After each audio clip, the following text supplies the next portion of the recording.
Nova Scotia, known for its coastal views and fresh catches, could soon earn a new place in history. Getting a glimpse of why Canada could light the way toward a new future for marine mammals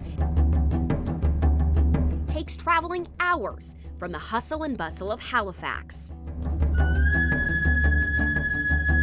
Past picturesque rural towns and beyond the reach of maritime traffic sits this cove along peaceful Port Hilford Bay near the town of Sherbrooke.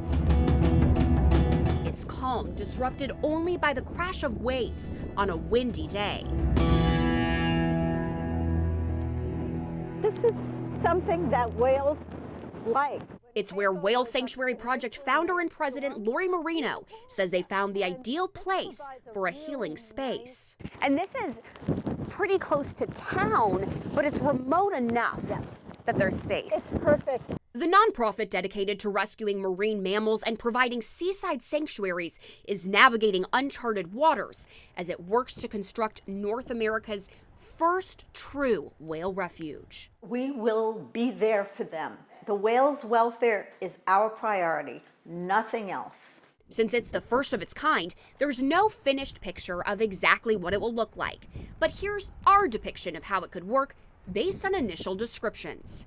Crews will construct an underwater net anchored on land at Rocky Point on one side of the sanctuary and Bearschwa Island on the other. It will be made of stretchy 8-inch thick mesh and suspended from a steel frame structure floating around pipes to provide a walkway for staff access to the whales. They will have depth to dive, which they typically do not in a concrete tank. And so we designed the sanctuary to promote as many natural behaviors and allow the residents to live as whales. Construction itself will likely take months, but planners say it took 6 years to prepare for that step. They needed multiple approvals from government agencies and are still undergoing environmental review.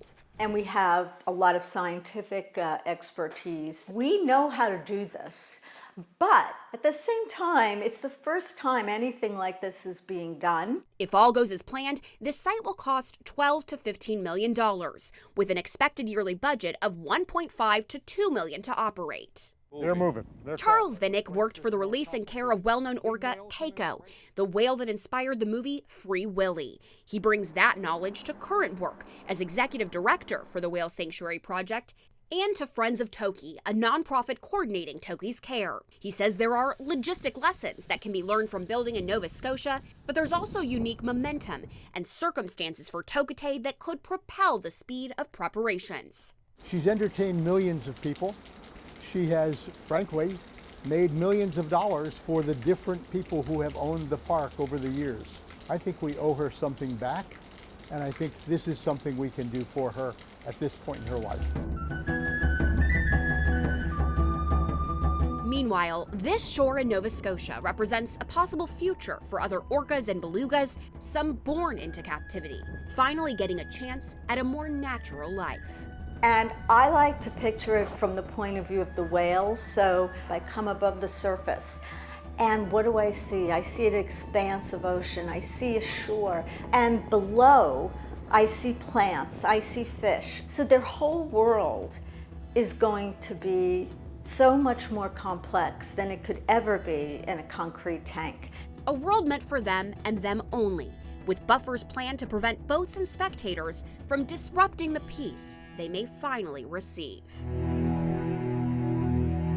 They looked at more than 130 locations for potential sites, narrowing it down and visiting 30, choosing 3 finalists before coming to this one. Reporting from Nova Scotia, Erica Zucco, King 5 News.